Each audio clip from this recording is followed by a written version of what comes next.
Hi bridge എഡ്യൂക്കേഷനിലേക്ക് എല്ലാവർക്കും സ്വാഗതം.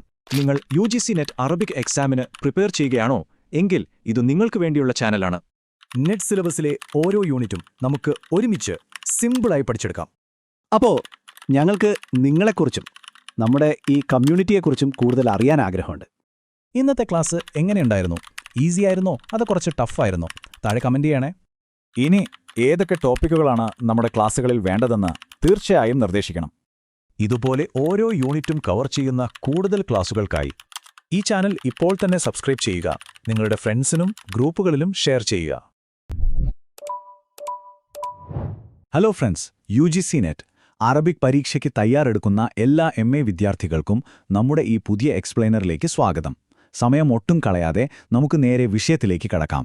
ഇന്ന് നമ്മൾ സംസാരിക്കാൻ പോകുന്നത് അറബി സാഹിത്യത്തിലെ ഒരു അതികായനെക്കുറിച്ചാണ്, അൽ ജാഹിസ്. അദ്ദേഹത്തെക്കുറിച്ചും അദ്ദേഹത്തിന്റെ ഏറ്റവും മാസ്റ്റർപീസായ കൃതിയെക്കുറിച്ചും പരീക്ഷയുടെ പോയിന്റ് ഓഫ് വ്യൂവിൽ നമുക്കൊന്ന് ഡീകോഡ് ചെയ്യാം. ക്ലാസ് തുടങ്ങുന്നതിന് മുമ്പ് വളരെ രസകരമായൊരു സംഭവം പറയാം. ഒരിക്കൽ ഖലീഫ അൽ മുത്തവക്കിൽ തന്റെ മകനെ പഠിപ്പിക്കാൻ വേണ്ടി ജാഹിസിനെ കൊട്ടാരത്തിലേക്ക് വിളിപ്പിച്ചു. എന്നാൽ ജാഹിസിനെ നേരിട്ട് കണ്ടപ്പോൾ ഖലീഫ ശരിക്കും ഞെട്ടിപ്പോയി.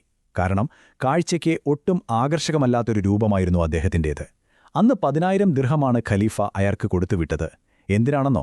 കൊട്ടാരത്തിൽ നിന്നൊന്ന് പോയി കിട്ടാൻ. രൂപത്തിന്റെ പേരിൽ അദ്ദേഹം അങ്ങനെ നിരസിക്കപ്പെട്ടെങ്കിലും സ്വന്തം അറിവുകൊണ്ടും വാക്കുകൾ കൊണ്ടും പിന്നീട് അദ്ദേഹം ലോകം മുഴുവൻ കീഴടക്കി എന്നതാണ് യഥാർത്ഥ ചരിത്രം.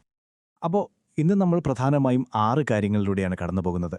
ജാഹിസിന്റെ ജീവിതം, അദ്ദേഹത്തിന്റെ കൃതികൾ, അൽ ബയാൻ വൽ തബ്യീൻ എന്ന പുസ്തകം, അതിന്റെ 3 ഭാഗങ്ങൾ, പണ്ഡിതാഭിപ്രായങ്ങൾ, പിന്നെ ചില സാഹിത്യ നർമ്മങ്ങളും. ഈ പറയുന്ന അറബി പദങ്ങൾ നേരിട്ട് സിലബസിലുള്ളതായതുകൊണ്ട് കൃത്യമായി നോട്ട് ചെയ്തു വെക്കാൻ മറക്കരുത് കേട്ടോ. ഒന്നാമത്തെ ഭാഗം അൽ ജാഹിസിന്റെ ജീവിതവും അദ്ദേഹത്തിന്റെ സാംസ്കാരിക പശ്ചാത്തലവും. അറിവിനോടുള്ള അദ്ദേഹത്തിന്റെ ആവേശം ശരിക്കും നമ്മളെ അത്ഭുതപ്പെടുത്തുന്നതാണ്. ആദ്യം തന്നെ പുള്ളിയുടെ മുഴുവൻ പേര് നമുക്കൊന്ന് നോക്കാം. അബൂ ഉസ്മാൻ അമ്ർ ഇബ്നു ബഹർ ഇബ്നു മഹ്ബൂബ് ഇബ്നു ഫിസാറ അല്ലൈസി അൽ കുനാനി അൽ ബസ്രി. പേര് കുറച്ച് വലുതാണെങ്കിലും പരീക്ഷയ്ക്ക് ഇത് വളരെ പ്രധാനപ്പെട്ടതാണ്. ഹിജ്റ 159 ഇറാഖിലെ ബസ്രയിലാണ് അദ്ദേഹം ജനിച്ചത്. അദ്ദേഹത്തിന്റെ ജീവിതം മുഴുവൻ ആ നഗരവുമായിട്ടാണ് ബന്ധപ്പെട്ട് കിടക്കുന്നത്. ഒടുവിൽ ഹിജ്റ 255 ബസ്രയിൽ വെച്ച് തന്നെ അദ്ദേഹം മരണമടയുകയും ചെയ്തു. അദ്ദേഹത്തിന്റെ വിദ്യാഭ്യാസത്തെക്കുറിച്ച് പറയുകയാണെങ്കിൽ ശരിക്കും ഒരു ലൈഫ് ലോങ് ലേണർ എന്ന് വേണമെങ്കിൽ പറയാം. അൽ അഖ്ഫഷിൽ നിന്ന് ഗ്രാമർ പഠിച്ചു. അൽ അസ്മായി, അബൂ ഉബൈദ എന്നിവരിൽ നിന്ന് അറബി ഭാഷ സ്വായത്തമാക്കി. അതുമാത്രമല്ല, ഹുനൈൻ ബിൻ ഇസാഖിലൂടെ ഗ്രീക്ക് സംസ്കാരവും ഇബ്നുൽ മുക്കഫൈന്റെ പുസ്തകങ്ങളിലൂടെ പേർഷ്യൻ സംസ്കാരവും അദ്ദേഹം ആഴത്തിൽ പഠിച്ചു. ഇതിലേറ്റവും ഇൻട്രസ്റ്റിംഗ് ആയിട്ടുള്ള കാര്യം എന്താണെന്നോ? പുസ്തകങ്ങൾ വായിക്കാൻ വേണ്ടി മാത്രം അദ്ദേഹം പുസ്തകക്കടകളിൽ പോയി കിടന്നുറങ്ങുമായിരുന്നു. കയ്യിൽ കിട്ടുന്നതൊക്കെ വായിച്ചു തീർക്കുക എന്നതായിരുന്നു പുള്ളിയുടെ മെയിൻ ഹോബി. വല്ലാത്തൊരു ഡെഡിക്കേഷൻ അല്ലേ? രണ്ടാമത്തെ ഭാഗം അദ്ദേഹത്തിന്റെ പ്രധാന കൃതികൾ. ഇങ്ങനെ പുസ്തകക്കടകളിൽ കിടന്നുറങ്ങിയിരുന്ന ഒരാൾ സ്വന്തമായി എത്രമാത്രം പുസ്തകങ്ങൾ എഴുതിയിട്ടുണ്ടാകുമെന്ന് നിങ്ങൾക്ക് ഊഹിക്കാമോ? ഒത്തിരിയുണ്ട്. അദ്ദേഹത്തിന്റെ കൃതികൾ ഒരു വലിയ ലിസ്റ്റ് തന്നെയുണ്ട്.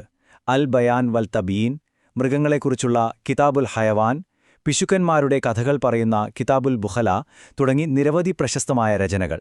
ചരിത്രകാരനായ അൽ മസൂദി പറഞ്ഞത് അദ്ദേഹത്തോളം പുസ്തകങ്ങളുള്ള മറ്റൊരു പണ്ഡിതൻ വേറെയില്ല എന്നാണ്. UGC നെറ്റ് പരീക്ഷയിൽ ഈ അറബി കൃതികളുടെ പേരുകൾ സ്ഥിരമായി ചോദിക്കാറുള്ളതാണ്. അപ്പോൾ ഈ ലിസ്റ്റ് എന്തായാലും നിങ്ങളുടെ മൈൻഡിലുണ്ടാകണം. മൂന്നാമത്തെ ഭാഗം അൽ ബയാൻ വൽ തബീൻ.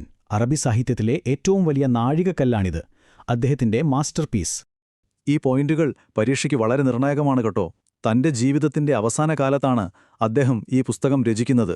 ഇത് സമർപ്പിച്ചിരിക്കുന്നത് ഖാസി അഹമ്മദ് ബിൻ ദാവൂദിനാണ്. ഇതിന്റെ ഏറ്റവും വലിയ പ്രത്യേകത എന്താണെന്ന് വെച്ചാൽ, അറബി സാഹിത്യത്തിൽ എൽമുൽ ബലാഗ അഥവാ അലങ്കാരശാസ്ത്രം ക്രോഡീകരിക്കാനുള്ള ആദ്യത്തെ ഗൗരവമായ ശ്രമം ഈ പുസ്തകമായിരുന്നു. വിദ്യാർത്ഥികളെ പഠിപ്പിക്കാൻ വേണ്ടി തയ്യാറാക്കിയ ഈ ഗ്രന്ഥം തുടങ്ങുന്നത് തന്നെ തെറ്റുകളിൽ നിന്നും വീഴ്ചകളിൽ നിന്നും സംരക്ഷണം തേടിക്കൊണ്ടുള്ള മനോഹരമായൊരു പ്രാർത്ഥനയോടെയാണ്. പരീക്ഷാ ഹാളിൽ നിങ്ങൾക്ക് ഏറ്റവും കൂടുതൽ ഉപകാരപ്പെടുന്ന ഒരു കാര്യമാണിത്. ഈ പുസ്തകത്തിന്റെ പേരിന്റെ അർത്ഥം പലപ്പോഴും ചോദിച്ചു കണ്ടിട്ടുണ്ട്. അൽ ബയാൻ എന്ന് പറഞ്ഞാൽ ആശയത്തെ ഏറ്റവും വ്യക്തമായി പ്രകടിപ്പിക്കുക.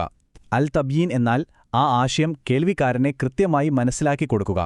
ഈ 2 വാക്കുകളും അതിന്റെ അറബി മീനിങ്ങും നിങ്ങൾ തറവായിട്ട് പഠിച്ചിരിക്കണം. നാലാമത്തെ ഭാഗം ഈ വലിയ പുസ്തകത്തിന്റെ ഘടന അഥവാ അതിന്റെ 3 പ്രധാന ഭാഗങ്ങൾ ഏതൊക്കെയാണെന്ന് നമുക്കൊന്ന് നോക്കാം. ഇതിനെ പ്രധാനമായും 3 ഭാഗങ്ങളായിട്ടാണ് തിരിച്ചിരിക്കുന്നത്. ഒന്നാം ഭാഗത്തിൽ ബലാഗ, അതിന്റെ ന്യൂനതകൾ, പ്രശസ്തരായ പ്രഭാഷകരുടെ ജീവചരിത്രം എന്നിവയാണ്.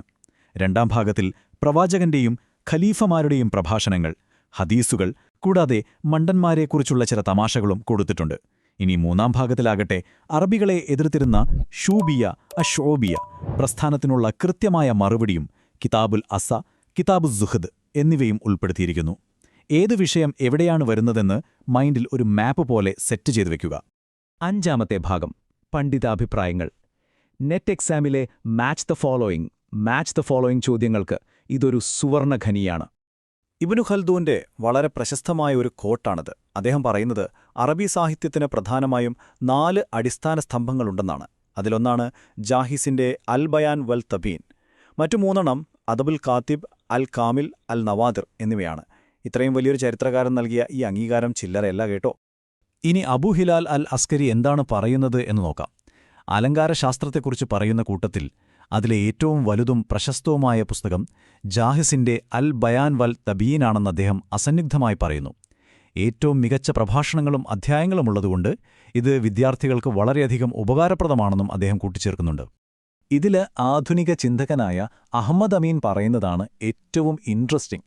ജാഹിസിന് മുൻപ് അറബി സാഹിത്യത്തിന് കൃത്യമായൊരു വിഷയമുണ്ടായിരുന്നില്ലത്രേ. എന്നാൽ ജാഹിസാണ് സാഹിത്യത്തിന് വ്യക്തമായൊരു രൂപവും വിഷയവും നൽകിയത്. ഒന്ന് ആലോചിച്ചു നോക്കൂ, ഒരു ഭാഷയുടെ സാഹിത്യ ചരിത്രത്തിൽ എത്ര വലിയൊരു ഗെയിം ചേഞ്ചറാണ് പുള്ളി. ആറാമത്തെയും അവസാനത്തെയും ഭാഗം ചില സാഹിത്യനർമ്മങ്ങൾ. കുറച്ചുനേരമായി നമ്മൾ ഭയങ്കര സീരിയസ് ആയിട്ട് പഠിക്കുകയല്ലേ. അപ്പോൾ ചെറിയൊരു റിലാക്സേഷനു വേണ്ടി അദ്ദേഹത്തിന്റെ രസകരമായൊരു സാഹിത്യ നിരൂപണം നോക്കാം. വളരെ രസകരമായൊരു താരതമ്യമാണിത്. ഉമവി കാലഘട്ടത്തിലെ പ്രശസ്ത കവികളായ ഫറസ്ദക്കിനെയും ജരീറിനെയുമാണ് ഇവിടെ കമ്പയർ ചെയ്യുന്നത്. ഫറസ്ദക്ക് സ്ത്രീകളോട് വലിയ താൽപ്പര്യമുള്ള ആളായിരുന്നു. പക്ഷേ അദ്ദേഹത്തിനെ ഓർത്തുവെക്കാൻ പാകത്തിൽ ഒരു പ്രണയകവിത നിസീബ് പോലും എഴുതാൻ കഴിഞ്ഞില്ല. എന്നാൽ ജരീറാകട്ടെ ജീവിതത്തിൽ വളരെ പരിശുദ്ധി കാത്തുസൂക്ഷിച്ച ആളായിരുന്നു. അദ്ദേഹം ആരെയും പ്രണയിച്ചിട്ടില്ല. പക്ഷേ അദ്ദേഹമാണ് അറബിയിലെ ഏറ്റവും മികച്ച പ്രണയകവിതകൾ ഗസൽ എഴുതിയത്. നോക്കിയേ, ജാഹിസിന്റെ നിരീക്ഷണപാടവം എത്ര സൂക്ഷ്മമാണെന്നും ആ നർമ്മബോധം എത്ര കിടിലനാണെന്നും ഇതിൽ നിന്ന് തന്നെ നമുക്ക് മനസ്സിലാക്കാം. അപ്പോൾ ഫ്രണ്ട്സ്, ഈ എക്സ്പ്ലെയിനർ അവസാനിപ്പിക്കുന്നതിന് മുൻപ് ഞാൻ നിങ്ങളോടൊരു ചോദ്യം ചോദിക്കട്ടെ. ജാഹിസ് ഈ പുസ്തകത്തിലൂടെ ഇങ്ങനെയൊരു ശക്തമായ അടിസ്ഥാനം ഉണ്ടാക്കിയിരുന്നില്ലെങ്കിൽ അറബി സാഹിത്യവും ഇൽമുൽ ബലാഗയും ഇന്ന് കാണുന്ന രീതിയിൽ വളരുമായിരുന്നോ? ഒരിക്കലുമില്ല അല്ലേ? ഈ മഹത് വ്യക്തിത്വത്തെക്കുറിച്ചും അദ്ദേഹത്തിന്റെ കൃതികളെക്കുറിച്ചും ഇപ്പോൾ നിങ്ങൾക്ക് നല്ലൊരു ക്ലാരിറ്റി കിട്ടിക്കാണുമെന്ന് വിശ്വസിക്കുന്നു. ഈ കാര്യങ്ങളൊക്കെ നിങ്ങളുടെ നോട്ട്ബുക്കിലുണ്ടെന്ന് ഉറപ്പുവരുത്തുക. വരാനിരിക്കുന്ന UGC നെറ്റ് പരീക്ഷയിൽ എല്ലാവർക്കും വലിയൊരു വിജയം ഉണ്ടാകട്ടെ എന്ന് ആശംസിക്കുന്നു. അപ്പോ നമ്മൾ പ്രധാന കാര്യങ്ങളൊക്കെ പറഞ്ഞു കഴിഞ്ഞു. ഇനി അടുത്ത സ്റ്റെപ്പ് എന്താണെന്ന് നോക്കിയാലോ? ഈ വിഷയത്തിലെ മെയിൻ പോയിന്റ്സ് ഒക്കെ നിങ്ങൾക്ക് ക്ലിയർ ആയിട്ടുണ്ടാകും അല്ലേ? അപ്പോ ഏറ്റവും പ്രധാനപ്പെട്ട ചോദ്യം ഇതാണ്: ഇനി എങ്ങനെ പഠനം മുന്നോട്ട് കൊണ്ടുപോകും? നിങ്ങളുടെ പഠനത്തിന് ഒരു മുതൽക്കൂട്ടാകാൻ പറ്റിയ ഒരു വഴിയുണ്ട്. അതാണ് ബ്രിഡ്ജ് 6 എഡ്യൂക്കേഷന്റെ ഈ പുതിയ പ്രിന്റഡ് ബുക്ക്. ഈ ബുക്കിനെ സ്പെഷ്യൽ ആക്കുന്നത് ഇതിന്റെ ഉള്ളടക്കം തന്നെയാണ്.